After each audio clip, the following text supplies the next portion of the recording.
baby, listen to me speak, yeah. No matter what, just let it fly. Pop, Perswayable. What's going on, everybody? So today we're going to do a pro guide of how to use Priestess, how to use her on a more pro level. She was selected in Call of Abyss approximately 5% of the time, and there is a specific strategy that you should be using with her, and it's important that other people know how to play with her. Right now, she is definitely more of a character you play with when you're in a team of 4 people on a voice chat, right? But if we can properly educate how you should be playing with her, then you can use her in solo mode a little bit more sufficiently. Now, let's talk about the persona tree. Persona tree, really what matters is going down and right. You always need to go right. You always need to go down. Down is really your ability to do the tide turner, and that's your ability to save. They don't die right away, and they can go into your global portal and get away. We'll get into that a little bit later. What you do with the extra points is really up to you. There's a few options here where, on the bottom, on the south tree, the southwest, that 1 point, when you go onto a rocket chair, other teammates can see you and see each other. It really depends. The big thing is down and right. I typically like to go down and right, and then I like to go southeast, which was the original persona in the beginning that you saw, only because you increase your speed by 15% for healing. Now, you could use shelter, which is 20% for 60 seconds, but that's only going to occur if you rescue somebody. So really, the 15% is better. I would only use that in a 4-man coordinated team. If I'm playing with strangers, etc., I'll definitely go southwest and have a build along the lines of this. All right. So a lot of people ask, how do you use the Priestess on a professional level? And this is me taking footage from some of the top players over in between Hong Kong and Taiwan. And this was in the official Call of Abyss tournament. We're going to watch this footage casually, and then we're going to explain things and rewatch it. So really, the important thing with Priestess is you do not use your portal right away. A lot of people global portal right away, or they try to global portal an individual who is in mid-kite. That's not really how you're supposed to play Priestess. You're supposed to wait for the rescue and then use it. And if you're a little confused on exactly what happened, again, we're going to play this footage back. We're going to dissect it very, very slowly. And then I'm going to do a simulated run that we did in a custom match so you can see what it's like to actually be the coordinator that goes in rescues and what they need to do. So let's play this back and let's dissect it. Up, right? Watch the coordinator, right? She's running. She quick taps a global portal, and then she goes in for the rescue. That's extremely important.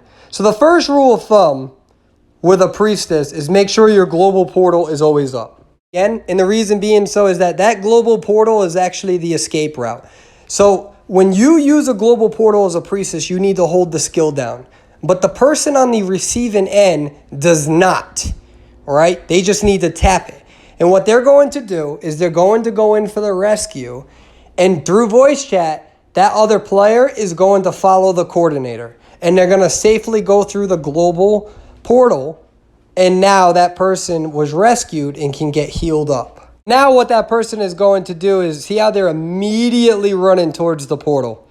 Immediately running towards the portal, and they're going to escape. And that's one of the biggest mistakes that I see a lot of people doing. One of the biggest mistakes that a lot of people are doing is that they try to use their global portal for people who are mid-kite, or they try to use their global portal for themselves during a kite. That's going to depend. But really, this is the main reason that you use it, is to save. So here's an example, right? Now, this is a simulated run and custom match. Everybody is planning for this. So I tell Priestess, I need you to portal. I tap it and I run away, right? I don't really need to be around it. You see that? I'm specifically staying over here to show you guys that. All right. Now, normally I wouldn't want to show myself, right?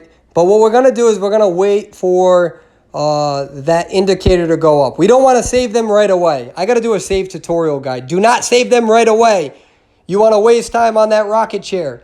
If you let that meter build up, you can waste another 27 seconds. Normally, the clown will hit you right away. You're going to go in for the same.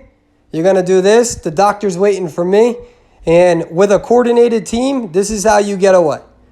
Now the doctor's going to go in that global portal, and now I'm going to stay over here. So what happens if it's early game and you have two portals now, right? Because we don't want to use our portals right away unless you're the main kiter. You can use a basic portal, but don't use your global one.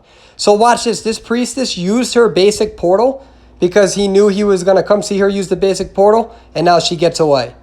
That just wasted so much time from the clown. All right. Now, if the priestess used her global portal right away, she may not have had another portal.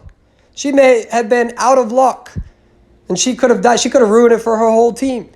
So if you're going to use a portal early game, right, use your basic one and get away just like this priestess does. Save your global portal at all times. Now the question is, what do you do if you're the priestess and the hunter is near you instead of your rescuer, right? In this match, the mercenary, I think it's a mercenary, is on the other side of the map. So you're going to see the priestess put her global portal down. You could briefly see it over there. We're going to rewind that. You see how she just put her global portal down? She put her global portal down, and that was because the other survivors knew, okay, this is what I need to do. I need to make sure I can activate it. So the important thing is that she's going to go for the rescue, and now this magician is going to know exactly where to go.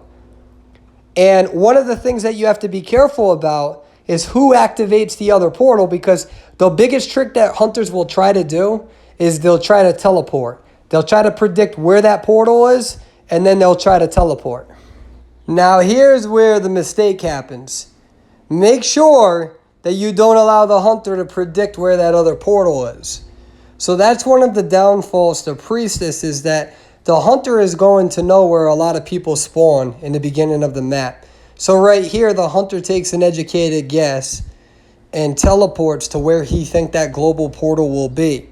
And that's something the team needs to take into consideration. So this means that when forming a 4-man team or 4-woman team, you guys need to take a lot of careful consideration of where you're going to spawn these global portals, because at the end of the day, this is me showing it failing. And what happens here is that, and it's really no one's fault, but what happens here is that the Ripper takes an educated guess as to where the other side of this portal is. And what he does is he teleports directly to it. So it's a strategy that teams need to come up with. For instance, Sacred Hospital, it might not be a good idea to actually global portal against certain hunters in the Sacred Heart Hospital, because a lot of characters such as Spider and Ripper use teleport, and they're going to teleport right over to it. So that's one of the ways that hunters counter it, and it's something that you need to be mindful of and be very considerate of. So right here, one of the things, we're going to get back to some of the strategies, is that you can bait like a pro with the Priestess. Now, you got to be careful about doing this strategy, because you don't necessarily want to feed the hunter in the beginning where they can gain massive amounts of presence. But what I like about Priestess is sometimes I will actually alter my chitin just so I can get to a safer place, knowing that I can use my portals. So as an example, what I'm doing over here is I'm just throwing these pallets down, making sure that he comes after me. This allows the original kiter to get away. Now, normally I would have gone behind me and kited there, but I'm actually going to transfer back to the hospital, knowing that it is almost nearly virtually impossible for him to catch me in this spot. So sometimes it's okay to eat a hit knowing that you can easily get away. So you can change some of your kiting routes with her. Like again, he baited me, or I baited him. He ended up hitting me. Look at how much time I just bought my survivor, knowing that it doesn't matter because I have a portal. If I was anybody else, I didn't really have too much around me. I could have easily have died. So she has that ability that you can sometimes use. It's not a main go-to strategy, but it's definitely one that we'll see sometimes with the blocking. Now, with this clip here, what I really want to be able to show you guys is how to plan ahead. So I know that there is a cipher machine in a relatively dangerous spot. Somebody has already died, and I'm wasting time. So now it's like, all right, I already know where a cipher machine is, so I'm going to put this over here. And I'm planning my escape route in advance. This is a hot spot over here. I know these pallets are pretty much empty. and I'm going to go and decode. And I'm going to decode because if he does come to me, I know that I'm about to have 2 of my portals still remaining. So I should be able to have a little bit of an escape here. Mostly every other survivor can struggle in this spot. This is a dangerous spot, but Priestess allows you that flexibility. And you're going to see that in this match, you're going to see it work out in my favor as I plan ahead. So we'll fast forward this a little bit, kind of speed this up. And what we're going to see is this Mad Eyes teleport on me. And again, this is a dangerous spot. I think this Mad Eyes might know that, and this is why he's going to teleport over here. And when he does teleport over here, we're going to use one of our portals to put a little bit of a distance between us.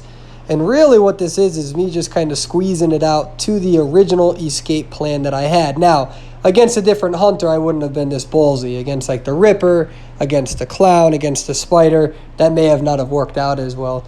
But really with the portals, what you want to do is you want to preserve them, but you want to know the choke spots, and that's why I call this the choke spots. This is a choke spot.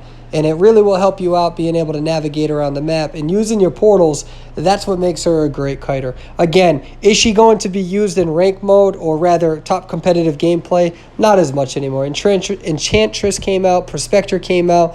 Until they're nerfed, we're going to see them being utilized more than her.